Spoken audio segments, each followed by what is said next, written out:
और देखिए, महाराष्ट्र में नेताओं के बैग चेक होने पर भी काफी सियासत हो रही है। पालघर में सीएम शिंदे के बैग की चेकिंग हुई है। उद्धव अजीत के बाद अब सीएम शिंदे का भी बैग चेक किया गया है। पुलिस परेड ग्राउंड में सीएम के बैग की चेकिंग हुई। हेलीपैड पर चुनाव आयोग के कर्मचारी मौजूद थे जिन्होंने जांच की है। तो उद्धव ठाकरे, अजीत और उसके बाद अब यहां पर शिंदे के भी बैग की चेकिंग हुई है। पुलिस परेड ग्राउंड में वो पहुंचे थे जहां पर सीएम के बैग को चेक किया गया। हेलीपैड पर पहले से ही जो चुनाव आयोग के अधिकारी थे, कर्मचारी थे, उन्होंने चेकिंग की है। तस्वीरें भी आपके सामने हैं। तो पालघर में मुख्यमंत्री एकनाथ शिंदे के बैग को चेक किया गया है। इससे पहले जब उद्धव ठाकरे के बैग को 2 जगहों पर 2 दिन लगातार चेक किया गया था तो उन्होंने सवाल खड़े किए थे और कहा था एक तरफा कार्रवाई हो रही है, सिर्फ विपक्ष के नेताओं के बैग ही चेक हो रहे हैं। फिर आज अजित पवार का भी बैग चेक हुआ, फिर सीएम शिंदे का भी बैग चेक होने का ये तस्वीरें जो है वो सामने आ रही हैं। इस पर बात कर लेते हैं। हमारे साथ मृत्युंजय लगातार जुड़े हुए हैं। मृत्युंजय, उद्धव ठाकरे जो कह रहे थे कि एक तरफा कार्रवाई है, सिर्फ विपक्ष के नेताओं के बैग चेक हो रहे हैं, तो पहले अजित पवार और अब मुख्यमंत्री का भी बैग चेक हुआ है।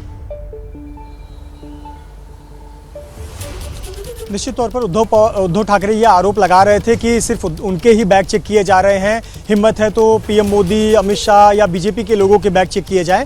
लेकिन शिरीन, आपको मैं जानकारी दे दूं, जो इलेक्शन कमीशन के अधिकारियों से मेरी बात हुई, उद्धव ठाकरे का बैग चेक होने से काफ़ी दिन पहले 5 नवंबर को देवेंद्र फडणवीस का बैग भी इसी प्रकार से चेक किया गया था। हालांकि तब उसका वीडियो और इस प्रकार की जानकारी सामने नहीं आई थी। ये सुर्खियों में तब आने लगा जब उद्धव ठाकरे खुद कई बार कर्मचारियों के ही वीडियो बनाने लगे और कहने लगे कि आपका नाम क्या है, कहाँ आपके गांव, किस गांव के हो, गुजरात के तो नहीं हो। जब इस प्रकार का वक्तव्य वो देने लगे तो ये मुद्दा ज़्यादा उठने लगा है। पर आपको बताएं कि इलेक्शन कमीशन के अधिकारियों का कहना है कि एक प्रोटोकॉल है, उनकी नज़र में जितने भी उम्मीदवार और स्टार प्रचारक हैं उनकी सूची उनके पास है और उनके पास अधिकार है कि जब तक ये चुनाव आचार संहिता लगी है वो बैग चेक कर सकते हैं। कल हमने देखा था कि लातूर एयरपोर्ट पर नितिन गडकरी का बैग चेक किया गया था। उनके बहुत सारे खाने पीने के सामान थे, घर का बनाया हुआ खाना था, चिवड़ा था, बिस्किट था। और आज अजीत दादा का, जो अजीत पवार का बैग चेक किया गया और अभी दोपहर को मुख्यमंत्री का बैग पालघर में चेक किया गया। तो इलेक्शन कमीशन का कहना है कि ये हमारी एसओपी है और ये सभी पर सामान्य रूप से लागू होती है। हालांकि इस पर पिछले कई दिनों से हम देख रहे हैं कि जमकर राजनीति भी हो रही है। चुनाव आयोग के जो अधिकारी हैं वो लगातार कह रहे हैं कि ये कार्रवाई सबको लेकर हो रही है और उसी से जुड़ी हुई कुछ तस्वीरें भी हैं, अपने दर्शकों को हम दिखा देते हैं। बारामती में चेक किया गया बैग, बीजेपी ने इसका वीडियो भी शेयर किया है। देखिए, पहले यवतमाल में उद्धव के बैग की जांच हुई थी, जिसके बाद से सियासी घमासान इस पर मच गया। 4 तस्वीरें बारामती से आई जहां पर अजित पवार के बैग की चेकिंग हुई। दूसरी तस्वीर देवेंद्र फडणवीस की है, जिनका वीडियो बीजेपी ने शेयर किया। देवेंद्र फडणवीस के बैग की जांच की जा रही है और जो वीडियो है वो 5 नवंबर का बताया जा रहा है। तीसरी तस्वीर कल की है जब लातूर में केंद्रीय मंत्री नितिन गडकरी के हेलीकॉप्टर की जांच हुई थी। और ये तस्वीरें, चुनाव आयोग इन्हीं को लेकर लगातार ये भी कह रहा है कि चेकिंग हो रही है जहां उन्हें जरूरत महसूस हो रही है। देखिए, हेलीकॉप्टर के में जांच के सवाल पर कांग्रेस के महासचिव जयराम रमेश ने कहा है कि जांच तो होती रहती है। जयराम रमेश जी हैं, पार्टी के रणनीतिकार भी हैं और महासचिव। योगी आदित्यनाथ हर सभा में लगभग कह रहे हैं बटेंगे तो कटेंगे। प्रधानमंत्री कह रहे हैं एक है तो सेफ है। सुप्रीम कोर्ट ने क्या कहा है कि ये जो बुलडोजर न्याय है जो योगी आदित्यनाथ जी ने चलाया है, ये बिल्कुल संविधान के खिलाफ है, गैर संवैधानिक है, उस पर रोक लगाया है।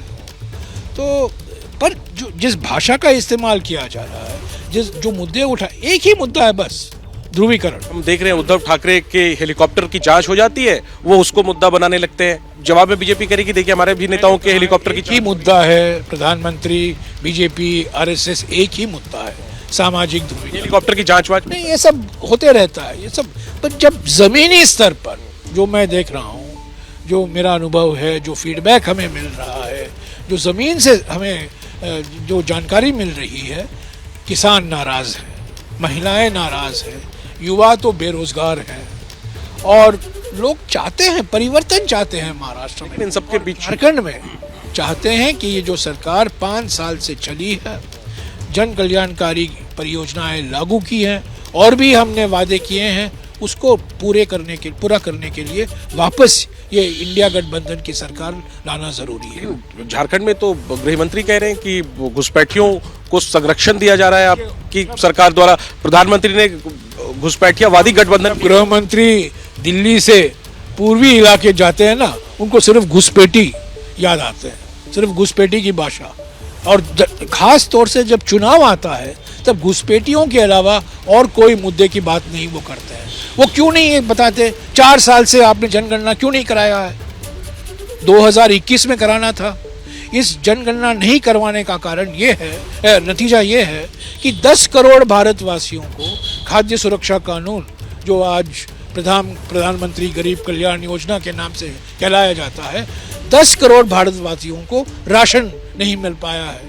उसके बाद